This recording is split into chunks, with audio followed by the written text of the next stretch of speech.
Assalamualaikum warahmatullahi wabarakatuh.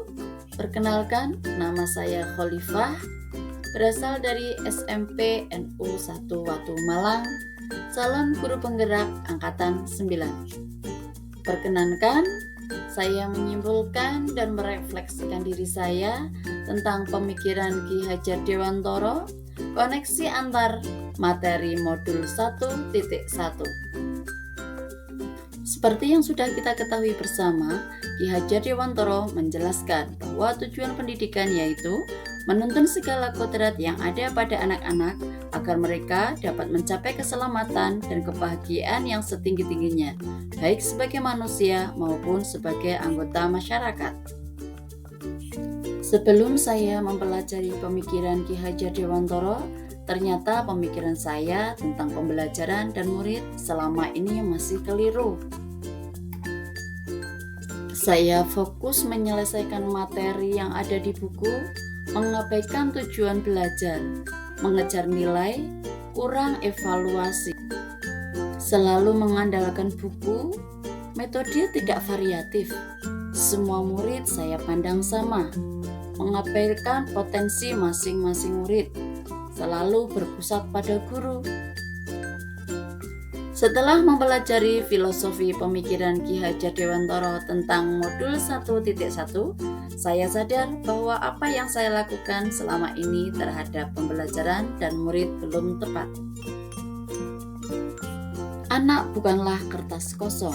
Dengan segala kodratnya, anak lahir sudah membawa sifat dan bentuk, kelebihan dan kekurangan masing-masing. Pendidik hanya menuntun, memfasilitasi, membantu murid untuk menebalkan garis samar-samar agar dapat memperbaiki lakunya untuk menjadi manusia Anak memiliki kodratnya masing-masing.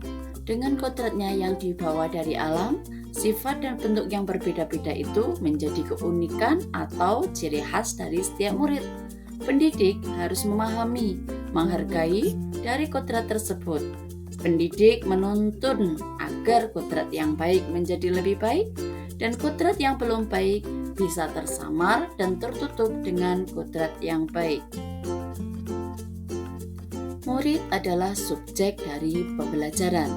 Proses pembelajaran seharusnya murid yang menjadi pelaku dalam setiap konten yang disajikan, agar murid bisa merasakan, mencari, dan menemukan sendiri.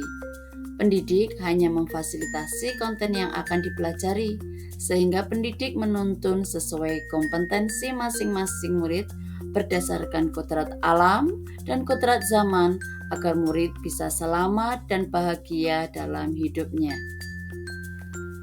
Dengan melihat kodrat pada murid, pembelajaran dibuat dengan berbagai model agar tidak membosankan. Proses yang menyenangkan akan berdampak murid memahami materi, mengikuti proses dengan bahagia, berimbas pada ketercapaian tujuan pembelajaran, dan murid mampu menerapkan budi pekerti yang luhur. Berikut cara saya menerapkan pembelajaran di kelas yang mencerminkan pemikiran Ki Hajar Dewantara. Yang pertama, melakukan asesmen diagnosis.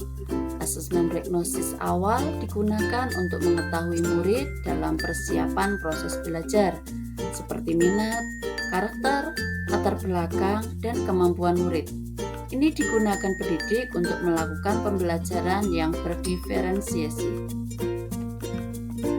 Yang kedua, merancang pembelajaran berdiferensiasi dan berpihak pada murid. Pembelajaran yang berdiferensiasi berguna untuk mengakomodir kebutuhan murid, dan pembelajaran yang berpihak pada murid membuat murid aktif, senang, dan semangat dalam proses pembelajaran karena kebutuhan belajar mereka terpenuhi. Yang ketiga, memanfaatkan teknologi dan kearifan lokal. Sesuai dengan kodrat zaman, murid sekarang sangat dekat dengan teknologi, maka bisa dimanfaatkan untuk proses pembelajaran, mengembangkan kecakapan hidup, dengan tetap melestarikan kearifan lokal sebagai ciri khas pendidikan di Indonesia. Yang keempat adalah merancang asesmen akhir.